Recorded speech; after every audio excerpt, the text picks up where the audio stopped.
میں نے کالم پڑھا، کالم میں کالم نگار نے اپنے گورے کولیگ سے پوچھا کہ تم مسلمان کیوں نہیں ہو جاتے؟ اس نے مسکرا کر جواب دیا، تم مجھے کوئی اچھی سی reason they do, then I will accept Islam, میں اسلام قبول کر لوں گا۔ تو وہ کہتے ہیں کہ میں نے اسے اسلام کی حقانیت اور نبی کریم صلی اللہ علیہ وآلہ وسلم کی زندگی کے بارے میں بے شمار واقعات سنا ہے۔ میں نے ان لوگوں کا حوالہ بھی دیا جو عیسائیت، یہودیت، بدھزم اور ہندو مت چھوڑ کر مسلمان ہوئے تھے۔ میں نے اسے یہ بھی بتایا کہ تم مسلمان ہونے کے بعد سیدھا جنت میں جاؤ گے، اور بڑی توجہ سے وہ میری بات سنتا رہا۔ میں خاموش ہوا تو اس نے ہنس کر کہا، ہماری کمپنی میں 2 درجن مسلمان ہیں، تم مجھے کسی ایک کا حوالہ دو جس کو دیکھ کر میں مسلمان ہو جاؤں۔ وہ کہتے ہیں کہ میں حیرت سے اس کی طرف ہکا بکا ہو کر دیکھنے لگا تو وہ بولا، تم مسلمان اگر مل کر بھی اخلاقی لحاظ سے ہمارے کسی کرسچین ساتھی کا مقابلہ کر لو تو میں مسلمان ہو جاؤں گا۔ وہ رکا اور اس کے بعد وہ کہتے ہیں کہ مجھ سے پوچھا، کیا تم لوگ حلال کھاتے ہو؟ تو وہ کہتے ہیں کہ میں نے سینے پر ہاتھ رکھ کر جواب دیا، الحمدللہ مسلمان حرام نہیں کھاتے۔ اس نے کہکا لگایا اور بولا، تمہاری بات چکن کی حد تک تو درست ہے، لیکن جہاں تک کام سے محبت، کمپنی کے ساتھ وفاداری اور اعمال کا تعلق ہے، میں نے تم میں سے کسی کو حلال کھاتے نہیں دیکھا۔ دفتر آنے کا وقت 9 بجے اور چھٹی کا وقت 5 بجے، لیکن تم لوگ ہمیشہ 5-10 منٹ لیٹ آتے ہو اور جلدی نکل جاتے ہو، جبکہ میں روزانہ 8:45 بجے دفتر پہنچتا ہوں، اپنا سامان ڈیسک سیٹ کرتا ہوں، کوٹ اتار کر لٹکاتا ہوں، لیپ ٹاپ آن کرتا ہوں اور ٹھیک 9 بجے کام سٹارٹ کر دیتا ہوں۔ میں شام 5:30 بجے دفتر سے نکلتا ہوں، آدھا گھنٹہ اپنی چیزیں سمیٹتا ہوں، میز اور ڈیسک صاف کرتا ہوں، کرسیاں سیدھی کرتا ہوں، پردے سیدھے کرتا ہوں، لائٹس آف کرتا ہوں، درازیں لاک کرتا ہوں اور پھر دفتر سے نکلتا ہوں، جبکہ تم لوگ 4 بجے کام بند کر دیتے ہو اور گھنٹہ ٹہل کے گزارتے ہو اور ڈیسک صاف کیے بغیر اور اپنی چیزیں سمیٹے بغیر نکل جاتے ہو۔ ہم یورپی لوگ اپنا باتھ روم خود صاف کرتے ہیں، کموڈ تک صاف کر کے باہر نکلتے ہیں، دفتر کی لائٹس بند کرتے ہیں، پودوں کو پانی دیتے ہیں، اپنی پلیٹیں اٹھا کر ریک میں رکھتے ہیں، جبکہ تم لوگ جھوٹے برتن میز پر چھوڑ کے چلے جاتے ہو، فلش تک نہیں کرتے، اور اگر کر جاؤ تو فرش گیلا کر دیتے ہو، سنک میں پاؤں دھوتے ہو اور پورے واش روم کا فرش گیلا کر دیتے ہو۔ تو وہ کہتے ہیں کہ میں نے آپ میں سے کسی شخص کو لائٹس بند کرتے نہیں دیکھا۔ آپ کے لوگوں کے ڈیسک پر پورا ایک میس ہوتا ہے، دسترخوان ہوتا ہے، کوئی چیز ترتیب سے نہیں ہوتی ہے۔ آپ لوگوں کے لباس پر بھی سلوٹیں ہوتی ہیں اور ہاتھ بھی گیلے ہوتے ہیں۔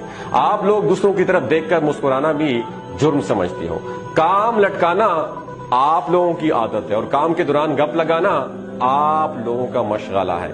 آپ لوگ کھانا بھی نہایت بدتمیزی سے کھاتے ہو، منہ سے چپ چپ کی آوازیں نکلتی ہیں اور چائے بھی شڑپ شڑپ کر کے پیتے ہو۔ ہم یورپی لوگ کسی کی پیٹھ پیچھے باتیں نہیں کرتے جب تک کہ آپ لوگ سارا دن دوسروں کے نقص نکالتے رہتے ہو۔ ہم خوراک اور ادویات میں ملاوٹ نہیں کرتے۔ آپ یورپ کی کسی بھی جگہ سے کھانے کی چیز خرید لیں، وہ خالص ہوگی اور ڈبے میں وہی کچھ ہوگا جو اس کے باہر لکھا ہے۔ ہم لوگ ایکسپائری ڈیٹ کے بعد خوراک کی کوئی چیز فروخت نہیں کرتے۔ یورپ اور امریکہ میں ادویات میں ملاوٹ یا جعلی ہونے کا تصور بھی نہیں ہے، لیکن آپ کے معاشرے میں صدر ہو یا امام کعبہ، اس سے خالص خوراک اور اصلی ادویات نہیں ملتی ہیں۔ وہ رکا اور پھر بولا کہ میں نے تم لوگوں کو کبھی پڑھتے ہوئے بھی نہیں دیکھا۔ تم لوگ روز مٹھائی اور چاکلیٹ خریدتے ہو، لیکن میں نے تمہیں کبھی کتاب خریدتے نہیں دیکھا۔ کتاب اور علم سے یہ دوری میرے لیے حیران کن ہے۔ ہم مرغی ہو یا گائے ذبح کرتے ہیں جب ذبح خانے ہوں، شہریوں کو اس کا خون نظر آتا ہے اور نہ ہی اوجڑی، جبکہ تم لوگ روزانہ گلیوں اور بازاروں میں جانور ذبح کرتے ہو اور اسے نالیوں میں تڑپنے کے لیے چھوڑ دیتے ہو، اور آخر میں اس کی آلائشیں چوکوں اور گلیوں میں پھینک کر چلے جاتے ہو اور انہیں کتے، کوے اور چیلیں بھنبوڑتے رہتے ہیں۔ تم تنور پر چلے جاؤ یا قصاب کی دکان پر، وہاں مکھیاں اور کاکروچ تمہیں ویلکم کریں گی۔ تم اپنے مولوی حضرات کو دیکھ لو، ان کا لباس گندا، حلیہ بے پرواہ اور پیٹ حدیں کراس کرتا ہوا نظر آئے گا۔ سوال یہ ہے کہ جو شخص اپنے 6 فٹ کے قد پر اسلام نافذ نہیں کر سکا، اس سے مجھے کتنا ایمان مل جائے گا؟ اور آخری بات، کیا تمہارے معاشرے میں عورتوں، بچے اور کیا جانور یہ محفوظ ہیں؟ کیا مسلمان ملک میں 10% خواتین بھی بے خوف ہو کر گھروں سے نہیں نکل سکتی ہیں؟ تم لوگ بچوں پر تشدد کرتے ہو اور جانوروں کو بھی پتھر یا ڈنڈا مارنا اپنا فرض سمجھتے ہو، تو پھر تم بتاؤ میں تم میں سے کس کو دیکھ کر اسلام قبول کروں؟ اسلام بے شک عظیم اور شاندار مذہب ہے، لیکن تم مسلمان کسی بھی زاویے سے اچھے دکھائی نہیں دیتے۔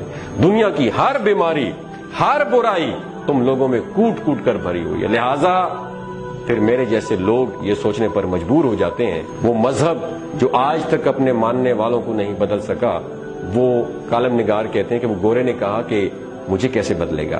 دوسرا، وہ گورا کہہ رہا تھا کولیگ اپنے ساتھی کالم نگار کو کہ دوسرا اگر میں مسلمان ہو بھی جاؤں تو میں کروں گا کیا میں بآواز بلند ڈکار مارنے کے لیے اسلام قبول کروں یا عورتوں کو گھورنے اور 40 انچ کی کمر کے لیے مسلمان ہو جاؤں؟ تو مجھے کوئی ریزن تو دے دو، میں ابھی کلمہ پڑھتا ہوں۔ وہ خاموش ہو گیا۔ وہ کالم نگار کہتے ہیں کہ میرا منہ کھلے کا کھلا رہ گیا۔ شیخ فرید صاحب رکے، یہ کالم نگار تھے، ان کا نام تھا شیخ فرید صاحب، رکے، پھر لمبی لمبی سانس لے کر بولے میں اس گورے کی باتوں پر آج بھی شرمندہ ہوں، اور میں نے اس کے بعد کسی غیر مسلم کو تبلیغ نہیں کی، اور میں یہ مانتا ہوں کہ میں 84 سال کی عمر میں خود کو مسلمان نہیں بنا سکا، میں اسلام کے معیار پر پورا نہیں اتر سکا۔ اب سوال یہ ہے کہ اس گورے نے کون سی بات غلط کی تھی؟ آپ سے پوچھ رہا ہوں، کیا ہم مسلمان ایسے مسلمان نہیں ہیں؟ دنیا میں ہر سال صفائی پسند، پرسکون اور پرامن ملکوں کی فہرست شامل ہوتی ہے۔